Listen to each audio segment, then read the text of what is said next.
Video. आज हम discuss करेंगे यूपीएससी में 2025 क्वेश्चन जीएस पेपर 1 एंड ये जो हमारी मेंस क्वेश्चन डिस्कशन सीरीज है ये रेगुलर रहेगी एंड काफ़ी बच्चों को ये डाउट होता है कि जैसे जैसे प्रीलिम्स अप्रोच होता है तो उन्हें लगता है कि उनका जो मेंस है वो नेग्लेक्ट होता जा रहा है। बट अगर आप इस सीरीज़ को फॉलो करेंगे तो जब आप मेंस को अप्रोच करेंगे मेंस की प्रिपरेशन को तो आपको एक आइडिया लग जाएगा कि कैसे आपको मेंस क्वेश्चन से डील करना है। तो चलिए अब हम स्टार्ट करते हैं। First question, discuss the salient features of Harappan architecture. So सबसे पहले आप ये समझिए कि जब भी आप मेंस का आंसर लिखते हैं तो आप 3 चीज़ों को अपने पीस माइंड में रखिए। फर्स्ट आपको इंट्रो, तो इंट्रो में आप डेटा फैक्ट्स लिख सकते हैं एंड देन आप कोई डेफिनेशन जो भी आपका अगर आपसे पूछा है तो आप उसको डिफाइन कर सकते हैं जिस चीज़ के बारे में आपसे पूछा गया है, या उसके कुछ आप उसके लिए बेसिक इन्फॉर्मेशन आप उसके बारे में दे सकते हैं। Then second is body. Body में आपको मेनली एनालिसिस करना होता है एंड जो भी आपसे क्वेश्चन में पूछा गया होता है, जैसे कि इस केस में हम बात करें तो आप बॉडी में सेलिएंट फीचर्स को मेंशन करेंगे हड़प्पन आर्किटेक्चर की। Third, conclude. सो कंक्लूजन आपसे एक्सपेक्ट किया जाता है कि आप बैलेंस कंक्लूजन देंगे। चलिए अब हम स्टार्ट करते हैं। सो सबसे पहले हम कुछ बेसिक इंफॉर्मेशन देंगे। हड़प्पन सिविलाइजेशन जो कि 2600 से 1900 बीसी तक सेंड करती है, represent one of the earliest and most advance bronze as urban culture. And अगर हम इसके एक बहुत इंपॉर्टेंट रिमार्केबल फीचर की बात करें इस plant architecture and administrative efficiency, technological skill, civic consciousness, ये कुछ इसके फीचर्स हैं। अब हम बात करते हैं मेन बॉडी में हम देखेंगे जो भी salient features of Harappan architecture. First, urban planning and grid pattern. Cities such as Mohenjo-daro, Harappa, Kalibangan built on grid pattern with street intersecting at right angle, means 90 degree के एंगल पे streets intersect करती थी। And जो ये जो towns होते थे वहाँ पर जो सिटीज़ होती थी वो बेसिकली 2 टाउन्स में डिवाइडेड होती थी। एक अपर टाउन होता था जिसे हम सीतादल कहते हैं एंड जो हाई एलिवेशंस पे होता था।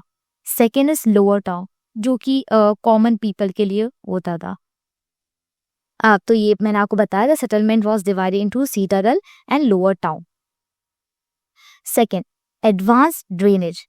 तो ड्रेनेज भी बहुत एडवांस लेवल पे था।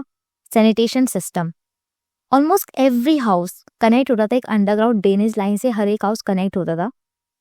एक्सेस होती थी बाथरूम्स की, प्राइवेट्स एंड शेयर्ड वेल्स भी होते थे। सो cover drains demonstrate one of the most sophisticated sanitation system of the ancient world. इसका एग्जाम्पल देखें तो मोहनजोदारो कवर्ड ब्रिक ड्रेन्स इसका एग्जाम्पल है, तो आपको एग्जाम्पल से भी सब्सटेंशिएट करना पड़ेगा। देन थर्ड हम बात करें स्टैंडर्डाइज बिल्डिंग मटेरियल्स। जो भी यहाँ पर बिल्डिंग मटेरियल्स यूज होते थे वो स्टैंडर्डाइज होते थे। जो बर्न्ड ब्रिक्स उनकी फिक्स रेशियो होता था, 1:2:4 का रेशियो होता था, reflecting standardized construction and centralized control. Fourth, public architecture. Large structure serves community function. तो यहाँ पर जो बड़े बड़े स्ट्रक्चर्स होते थे वो कम्युनिटी फंक्शंस के लिए यूज किए जाते थे। For example great bath at Mohenjodaro, granaries at Harappa, centralise granaries होती थी जहाँ पर मटीरियल्स को स्टोर किया जाता था। ठीक है, डॉकयार्ड एट लोथल, तो डॉकयार्ड किस में हेल्प करता था, ट्रेड फैसिलिटेशन में ये हेल्प करता था। Trade and civic planning. Then fifth हम बात करें फंक्शनल अप्रोच। अनलाइक मेसोपोटामिया और Egypt, Harappan architecture lack grand palaces और टेम्पल्स। तो हड़प्पन आर्किटेक्चर में आपको ऐसे ग्रैंड टाइप के पैलेसेस या टेम्पल्स नहीं दिखते जिस तरह के हमें मेसोपोटामिया या इजिप्ट में दिखते हैं।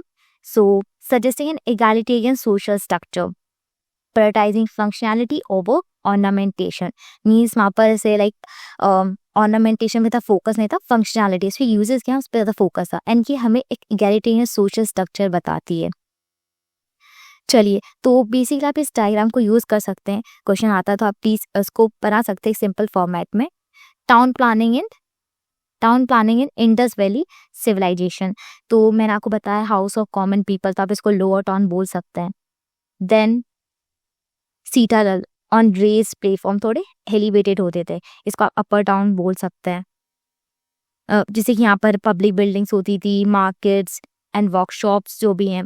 देन ग्रिड पैटर्न को फॉलो किया जाता था, ठीक है, स्ट्रीट इंटरसेक्ट करती थी राइट एंगल्स पर, ठीक है। आपको देखा ना कितना सिस्टमैटिक तरीके से बिल्कुल एकदम कंस्ट्रक्शन होती थी उस टाइम पे।